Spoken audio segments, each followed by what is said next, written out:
Hi everyone, we're going to be doing a centre of a flower and we're going to be following a tutorial through Helen Elliston's book, Colourist Special Effects. Now I shall provide a link to the book in the description. We're only doing the centre because I know people struggle with the centre. The leaves are probably more easy for people.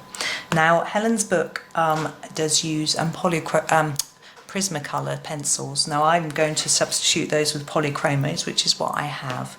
So her first instruction is to use a yellow all over the centre. I'm going to use the light yellow glaze from the Faber-castell polychromos.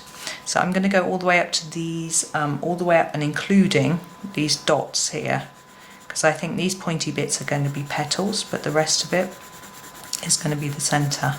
So I'm just going to sort of scribble all over it.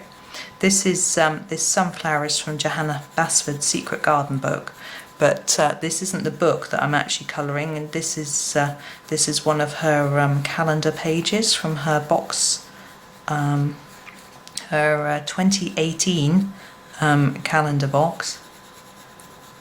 So there we go. So there's just a rough yellow to start with.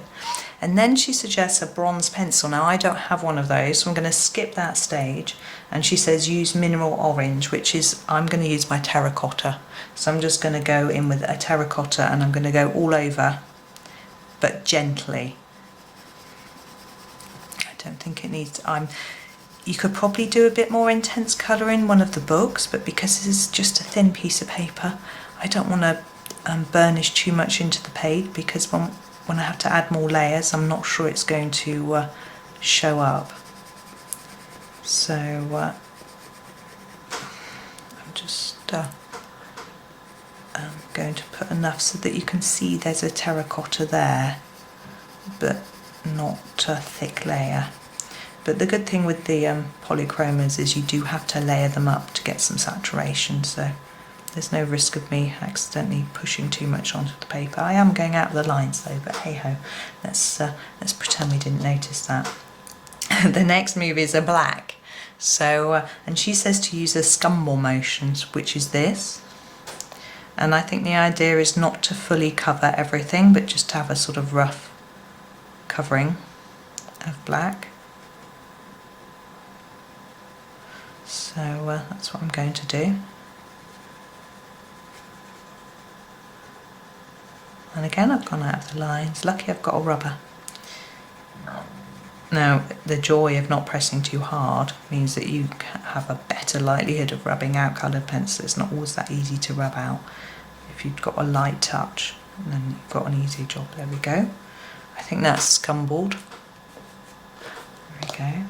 And the next thing is to blend. Now, I don't have my blender with me at the moment, so I'm just going to blend it with this yellow. You could use a white to blend, but that would then fade the colour. And I do have a selection of blending pencils, but I haven't got it here at the minute. Okay. And then the next instruction is to use a black marker pen to do a spotty dotty pattern. Now I'm going to use my black Posca pen, because I don't have a very thick black marker pen. Also, it'll go through the page. This is PC1MR, so it's a bullet tip like this. I think it'll work quite well. But I'm just going to shake it and try it out on a bit of rough paper to make sure it's going, yeah.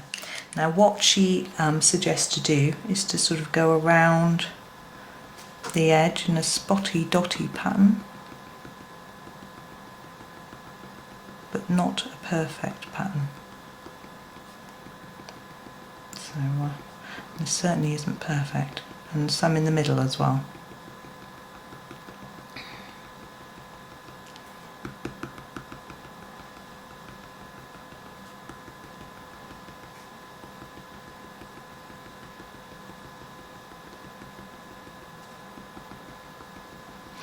And it takes a bit of a time with the nib this small. If you've got a felt pen or something, you could use that, but obviously whatever colouring book you're using, you need to test it to make sure it doesn't bleed through the page. Alcohol markers, for example, will always bleed through the page, And so if you've got a double-sided book, you have to decide whether you want to lose the picture on the back or not. If you've got a water-based marker, then it won't go through. It was not so likely, but if you layer it up too much, it might. Now this is a paint pen, so it doesn't tend to absorb into the paper in the same way, but just always make sure that you test. Go to the very back of your book where you might have a little or a title page or something like that. Test it there. Don't spoil your lovely artwork by making the pen go through. It would be a terrible disaster. Okay, I think that's scruffy dotty enough. Okay, now the next stage is to go in with a few green neon gel pen dots. Now I don't have gel pens, so I found this Posca green which looked very bright and neon-y to me, so I'm going to do a few of those. It's not going to work there, hang on. Give it a shake and get it started on my paper. There we go. And just do a few odd dots all around, and probably more at the bottom is how it's pictured. Okay, and then the next stage is to do some white Posca or pen dots. So I've got my white. I think my white is primed from a previous video, so that's good. She puts a few in the middle and some up here, and then yellow paint is the next one. So I've got my yellow Posca and going to go through with some of these. It's quite fun this, you could be as messy as you like.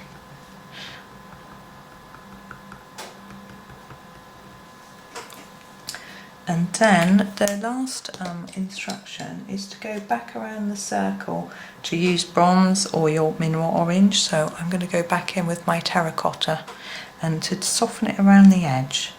So I'm just going to go back in with this one.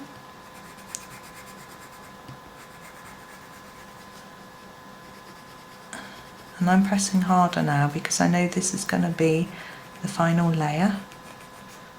So it can take it. It doesn't matter if I burnish it too hard and I can't add any more. There we go. There we go. And then the idea is to add in some black pencil to do shadows and things like that.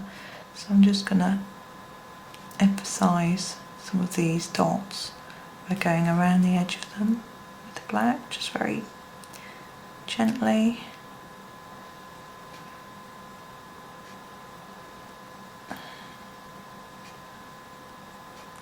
Hopefully that will give it a finished look.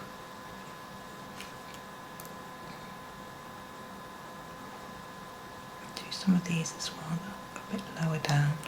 Now with the Posca pen, once it dries, which it probably isn't dry at the minute, it's quite brittle and you can scratch it off.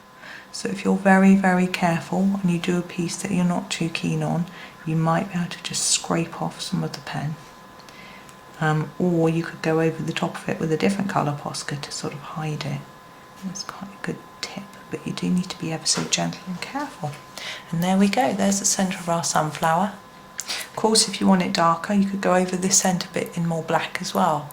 It's up to you, but now we've got a sort of seedy effect with different colours, which is quite fun. Okay, that's me. I hope you enjoyed it. Thank you for watching.